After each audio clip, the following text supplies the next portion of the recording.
Ko sister mama togara. Enda gara hande. Mogona ndo mashure tokuperekedza. Munokwanisa kuya zvemumasure muperekedza mose muraviri. Aiyo, anokuperekedza iyi.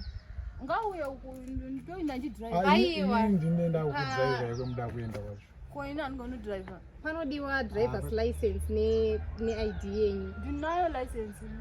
Yenyu here patachipila mafomu apa yenyu yacho hatina kuiona wani ndokumbirawo kuiona. License ndinayo andina kudya ndakanunga license murengi. Makanunga license class 2. Amelo driver wobhanga ndinayo license.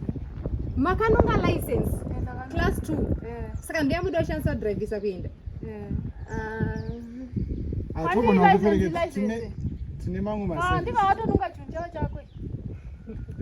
Ndizvo hazvo. Tinofanira kudrive tine imwe service. Regai mungodhiraivha mongoitawo madhambosi nhasi moenda pasaidi apa modhiraivhwa.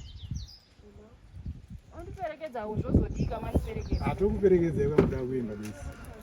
Ndikuna kushene ndedzi ndozvamoita kuti munhu moita zvokumuperekedza. Aiwa atipereke asi kana ndava nembe yangu toita senyaya muchingotiteverera muri kuno kushene ndedzi hatidaro basi tanga tichida license yenyu kwete yamakanhonga yenyu chaiyo chaiyo yamakande license yangu mondrega ndiriva.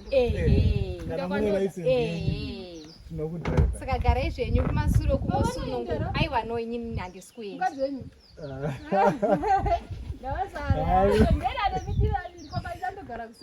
It's okay. You're comfortable. All right. Saka munosununguka kuperekedzwa kupinda kwamuruda kuenda. Munyatsosununguka zvenyu anokuperekedzai mufamba zvakanaka.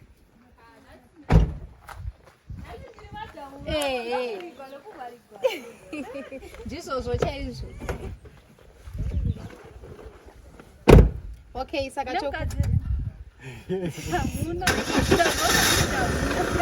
okay, mufamba zvakanaka tokonai madzoka zvekare kushene ndedzi.